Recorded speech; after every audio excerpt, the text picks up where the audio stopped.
was really scared, but I had a very strong husband who said God didn't give us anything we couldn't handle. Just days after her newborn was diagnosed with Down syndrome, she then finds out her baby girl needs heart surgery. Coming up today on All Things Heart, the surgery to correct a very common heart problem in babies with Down syndrome. And a family's journey to ensure that their daughter now leads a happy and healthy life. From the University of Kansas Health System. I am amazed. The team here is great. I came on a Tuesday, and then by Saturday I had a heart in me. I have never seen a group of people work together so good as this team of heart specialists. I mean, it's just unreal. Stand by to set up show. And the Dolph C. Simons Jr. Family Broadcast Studio. Roll. Always makes you feel like you're the most important patient on the planet. I felt heard, and that was really big. This is All Things Heart. Good morning, it's Thursday, October 20th. I'm Alexis Del Cid, and welcome back to All Things Heart. Every Thursday at 10 a.m., we give you direct access to our doctors to ask your heart-related questions. And here's what we're talking about today. We look at the quite common heart conditions that are associated with Down syndrome and the surgeries to correct them. Plus, our health professionals have so many talents inside and outside of the hospital. We go behind the mask to explain this instrument. And who's holding that instrument? It's our nurse practitioner. How she started playing this, coming up later on in the program. We love your heart questions. They are, simply put, the heartbeat of our show. So please send them to us on YouTube, Facebook, and on the All Things Heart email. You can find the links right here on your screen. Newborn babies typically have a 1% chance of having a heart defect at birth. But the Global Down Syndrome Foundation says for babies with Down syndrome, the risk is much higher. The National Down Syndrome Society says about half of all babies with Down syndrome have a heart condition. Some will show symptoms at birth, some may be diagnosed in utero, some may not have any obvious symptoms. That's why the American Academy of Pediatrics recommends that every baby born with Down syndrome be evaluated by a pediatric cardiologist within 1 month of birth. That was the start of a stressful journey for Lucy Wagner's family. Ready to go? Yeah. Let's do it. Everyone has their happy place. So strong in the balance. Good job, high five. 5, 6, 7. And for Lucy Wagner, Big smile. it's the dance floor. It feels amazing, and I look great doing it. And why be modest when you're this awesome? Jump. 1. It means the world to me. I want it as my career. When we meet up with Lucy at the Viva Social Dance Studio in Shawnee, she and her instructor, Jessie, are rehearsing for an upcoming showcase performance. Nice job. Woo. Okay, here's that one. When the 25-year-old isn't dancing, Hi, need some help? you can find her working at the D&G Café inside the University of Kansas Health System. I love it. There we go. A lot of chocolate. And before this, she worked at the Golden Scoop ice cream shop, Lucy, you can put your Lucy's in there. where there's even a flavor named after her called Lucy's 41. It's a life packed with joy, and it's also something that was a little tough for her mom, Annette, to envision in those first months after Lucy was born. Pretty good. All right. I gave birth, and we didn't know she had Down syndrome, so it was a surprise. And by the time I left the hospital, yes, they told me that she would need heart surgery. I had holes in my heart, like 3 of them. I was 4 months when I had my open heart surgery. It's pretty common surgery. A lot of children with Down syndrome have heart issues. But knowing something is common and having to live and navigate through it are two entirely different things. 2. Switch steps. Obviously, this story has a happy ending, but sweet, vivacious Lucy and her parents still had to go through it all to get here. Nice. All right. We are so thrilled to have Lucy Wagner here to talk with us this morning. Lucy, we're so happy to have you. Thank you to the D&G Café at the health system for letting Lucy take a break from work to join us. We also have her nurse practitioner, Dr. Moya Peterson, in the studio with us. Dr. Peterson, you are the director of the Adults with Down Syndrome Clinic here at the health system. The only clinic in the United States run by a nurse practitioner. You are incredibly talented. You're very active in the National Down Syndrome Medical Interest Group, and you help set up healthcare guidelines for adults with Down syndrome. So we are thrilled to have you here. And last but not least, we have Lucy's mom, Annette, who is joining us virtually. Thank you for making time, Annette, to be here. Before we get started though, Lucy, I have to know, when's the next time you're going dancing? Okay, so when I go dancing again, it will be next week. Because I do ballet on Tuesdays and I do ballroom on Thursdays. How long have you been dancing? I have been dancing for about maybe 15 years, 16. So since you were just a little kid. Yeah. You're only 25. I was going to ask you about October being Down Syndrome Awareness Month, which it is, but you had this fact that you told me that I did not know. The World Global Down Syndrome Awareness Day is March 21st. Yes. And you explained why that date was chosen. You want to share it with our viewers? Okay, so 321 is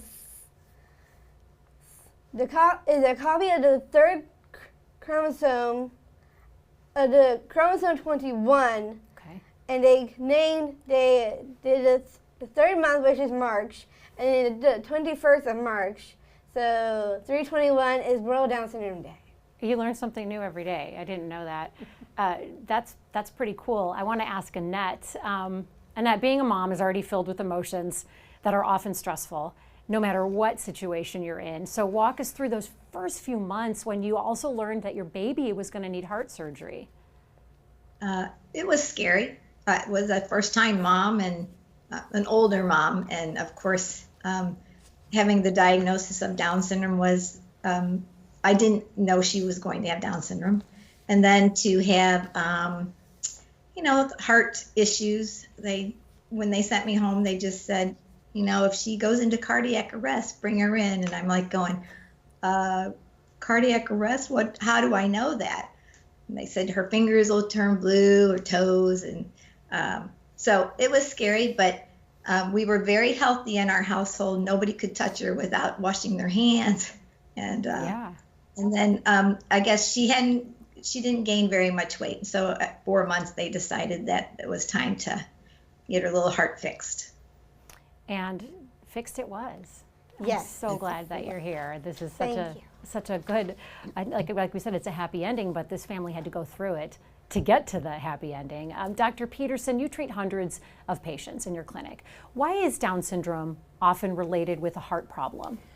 We don't know. We think it has something to do with that third copy of the 21st chromosome that makes up Down syndrome, but we're just not really sure why our kids are so much more at risk to develop those heart problems. And can you tell us about Lucy's heart? What was going on inside her? Well, she had one of the most common defects, which is called kind of the AV canal. And what that is, it's a hole that connects all 4 chambers.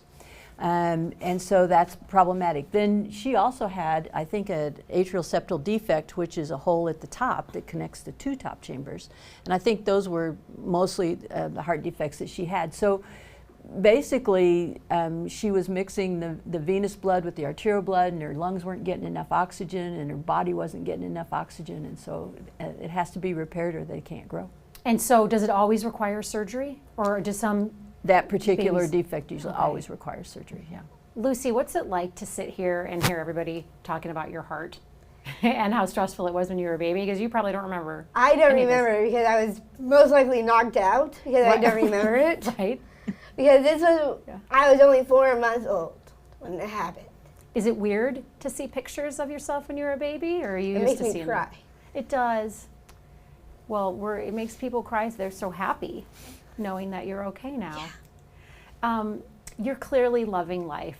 You are enjoying so many things. You're dancing, you're working here, between your career here at the health system, and you're dancing all the time. How important is it to you to stay active? It's really important to stay active for me because my heart really likes it when I keep moving. And I could tell the joy that you feel when you were dancing with your instructor, Jessie. I mean, you just light up the room. Would that be your advice to anyone who's watching to stay active? Yes. Also, it's really important for Lucy to maintain her weight, and because it puts additional stress on her heart, and so all this dancing just keeps her weight intact, and that's a really hard thing to do. She's done a wonderful job.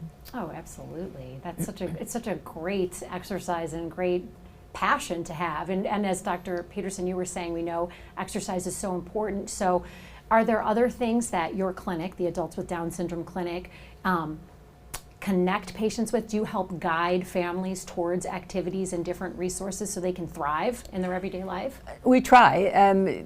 There's several research studies done through a department and lifespan institute over at Lawrence that does exercise on Zoom, and they give them Fitbits, and so I try to get my guys enrolled in that.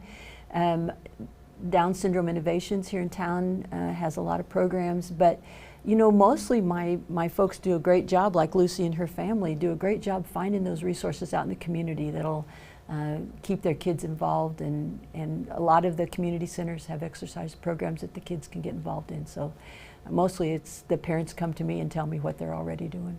And I want to ask Annette, to piggyback on what Dr. Peterson you're saying, is when did you discover that there was an Adults with Down Syndrome clinic, Annette, and then how did you get involved, and how does it help you on a regular basis as a family?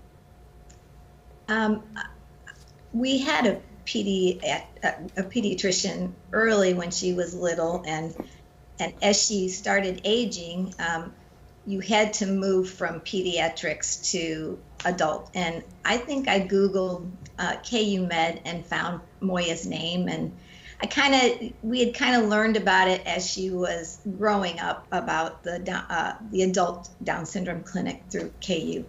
So as she became an adult, like I said, I Googled and called Moya, and she accepted Lucy. So,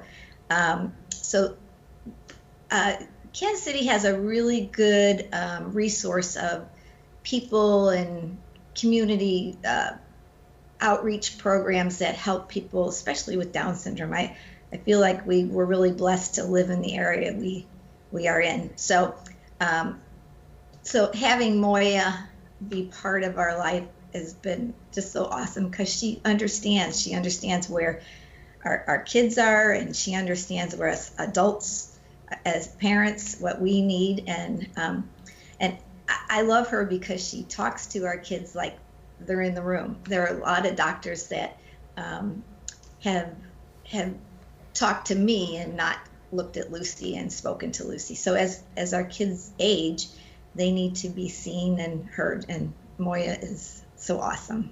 So we're so blessed to have her as our doctor. I'm looking at some of the comments coming in on our Facebook page, and a lot of them are for you, Lucy, so I want to read you some of them. Okay. Bonnie Slamberg writes, I could watch her dance and smile for hours. Kim Moore Bosley writes, what a great performance. And then Charlie Glinka says, thank you for brightening my day. Aww. Isn't that great? Yeah. I have a question also from some of our community members who emailed in. Denise wrote in, and Denise has another question for Lucy. She says, I would love for my niece to have a job she loves as much as Lucy loves hers. Lucy, how did you find out about the job here? Well, I remember delivering ice cream to the Golden Scoop when I was still working at the Golden Scoop. And we were bringing 500 scoops of ice cream to start the Golden Scoop serving ice cream here at KU. And we started filling out the coolers. I met with Jeff Navarre, and I walked up to him and said, I want a job here. And he said, done and done. Yes. So basically you did what everyone teaches us to do as we're growing up, is be assertive and ask for what you want. Yes. And you're doing a pretty darn good job, because everybody, it was hard to wrestle you away from them for an hour to come here. This is awesome. So you just walked up to the guy in charge and said, hire me. Yeah, I did. And when Lucy talks about the Golden Scoop, that's an ice cream you can get here, and there's one named after you. Yes. There's an ice cream named after me called Lucy's 41. It's a dairy-free vanilla ice cream made in-store at the Golden Scoop. And why is it called Lucy's 41? Okay, so when we had our the first round of people help, she was making my ice cream, and on the 41st try, I tried it, and she got it right. And the birth of Lucy's 41 was born. There you go. It took 41 tries. Again, you knew what you wanted, and you weren't going to stop at 40. You were going to go straight on until it was right. It was right at 41. Yeah. I have a question for Dr. Peterson from Jamie. Jamie wants to know, how common is it to detect a heart issue with your baby in utero? With the really sophisticated sonograms we have now, many times they can see what's going on with the baby's heart prior to the birth, so that they are ready to go if the baby needs something after it's born. So a lot of times it can be diagnosed in utero. Sometimes it's not diagnosed till the doc has a chance to listen to them afterwards, and then sometimes it takes a while to show up, but most of the time they know what's coming. Tom has another question for you, doctor. And you touched on this a little bit. Tom says now he wants to be clear. Is it the same heart problem with each baby, or are there different heart problems? No, there's different ones. The AV canal that we talked about, where all 4 chambers are connected, is the most common, but they can also have a hole between the upper chambers, which is an atrial septal defect. They can have a hole at the bottom, which is a ventricular septal defect. They can have the connection between the pulmonary artery and the aorta. There's a little connection there that usually closes off when the baby's born. Sometimes my guys stay open, but no, there's all different ones that the baby can have. Mary has a question for Annette. Mary would like to know, Annette, what would be your best advice for other parents who have children with Down syndrome? Treat them like any other child you would have.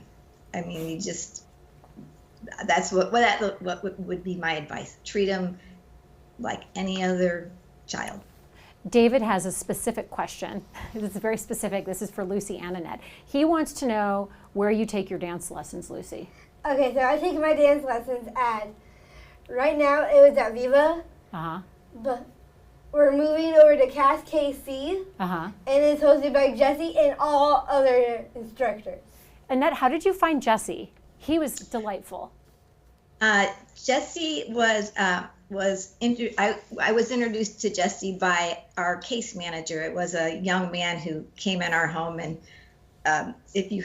most people who have children with Down syndrome have case managers to help you navigate through life. And Lucy was saying, I want to be on Dancing with the Stars. And I went, oh yeah, right. And he goes, hey mom, let her dream. He goes, actually, I know somebody who has a background in dance. He goes, I'll text him and see if he'll give Lucy a couple lessons, and we'll see where it goes. And that was 7 years ago. So Jesse said yes. A star was born. Yes. I heard from your mom, and I think you were telling me when we met, you're always practicing at home too and watching videos, right? Yeah, because I do Dancing with the Stars workout DVDs, and I dance on my Switch and on my Wii. So I'm dancing almost every day. You must have a very strong core and strong I do. Legs to be basically dancing like 20 hours a day. Yeah. Which brings me to Dr. Peterson to bring this full circle. Does Lucy have any restrictions because of what she was born with as a baby, or is she just good to go and work out and dance as much as she wants? You know, generally, Annette, do you still follow up with cardiology every year? Oh, absolutely. Yeah. Yes. So we stay in contact with the cardiologist. There's a couple here that specialize in adults with congenital heart diseases, and so we make sure they follow up. But I think Lucy does what she wants, and I don't think there's any restrictions there. That's awesome. Shanna wants to know, Dr. Peterson, how many of your patients that are in your clinic were born with heart defects? Like, what percentage do you think? You know, it's probably right along the average. On average, about 50% of kids. There's 1 in every 700 births have Down syndrome. And then we have a specific question from Tom, and this is an interesting one. If heart issues are common in people with Down syndrome, how do you get a heart check if you've never had one and there's someone watching this who has Down syndrome or someone in their life with Down syndrome that hasn't gotten that check? We can always do the test. It's non-invasive, and you can do an echocardiogram and make sure that there's nothing going on. But generally we hear a murmur or some such thing if they have a heart defect. And so if nobody over the years have heard a murmur, then But if something comes up, we can certainly do the test. And we have a QR code to show people who are watching right now. You can just hold your phone up to it and scan it, and this will give you, this will connect you to the Adults with Down Syndrome clinic and various resources that can get you there, which is such a phenomenal clinic. You see hundreds of patients, and you're helping so many families. Yeah, I think the fact people need to realize is we're one of about 12 to 15 clinics in the country that specializes in adults with Down syndrome. So it's not like, you can go to the town next to you or your town and find this kind of care. So we're very proud of that. I want to bring in some final thoughts from our guests. And Lucy, I want to start with you. Okay. It's just such a delight to meet you and see how passionate you are about things. What do you want Dr. Peterson and the rest of the health system to know? Because you're so happy here. This is your happy place. It is really my happy place. What would I say? Everything is like awesome. I had the best doctors. Because of Dr. Moya, I had the best doctors. What? I have a bad sound in my ear. Oh, it's probably, that happens. We get gremlins in our earpieces. You're experiencing what every reporter experiences, which is feedback in your IFB, this little earpiece. You're doing great. Feel free to take that out if you want to take it out of your ear. You had said your first impression of Dr. Moya was that she was funny. Yeah, she was really funny because she reminds me of my old doctor that I had, was where Dr. Waters. When you were a little kid. When I was a kid, yeah. I aged out around 19 because I was right at the end of my teens. And that's when you come to the health system for your adult care. Yes. That's why you're in the Adults with Down Syndrome clinic. Yes. I want to go to Annette. It must feel pretty incredible to be sitting here, knowing what it felt like with so many unknowns 25 years ago. What's it like now to be sitting here and seeing how everything has turned out? Pretty amazing. Yeah, you don't know what's going to happen in your life 25 years. But 25 years later, she's an amazing young lady, and she does know what she wants, and she knows how to get it. And she asks for it. Before we get to Dr. Peterson, Kim has another question that just came in. I want to get to this. How do you prepare moving forward when your child has Down syndrome to make sure that they lead a happy, successful life like Lucy? I mean, is there a magic formula, or what did Annette do that set this up for success? Or is it a lot of credit goes to Lucy because she's such a gung-ho kind of woman who goes for it? Yeah, I think a lot of credit goes to her mom and dad. They raised her to be independent. They didn't look at her as a kiddo with a disability that had to be cared for. They raised her so she would be a fine young lady. They have looked for resources in the community and availed themselves of those resources. And I think they've just done a fine job. I think a lot of it is what Annette said, is just treating her like every other kiddo and raising her to be independent. Well done. I want to bring this full circle, though. We talk about resources, and I want to make sure we get the information out to viewers who are watching Dr. Peterson, to others who might not have tapped into the support system that we have here. How can they get involved, and what resources are available right now that they can go to? Right now, I think, Annette, you can chime in on this. I think one of the big resources for us is the Down Syndrome Innovations. They have lots of programs and resources. And then, of course, I would be remiss if I didn't say call us at the clinic, and we can tap you into all sorts of medical specialists that we have here at KU, and we'll get you hooked up with that. And so I think those are the two big ones. And I do have a number that we can also give you, the Healthcare Resource Center. You can call 913-588-1227.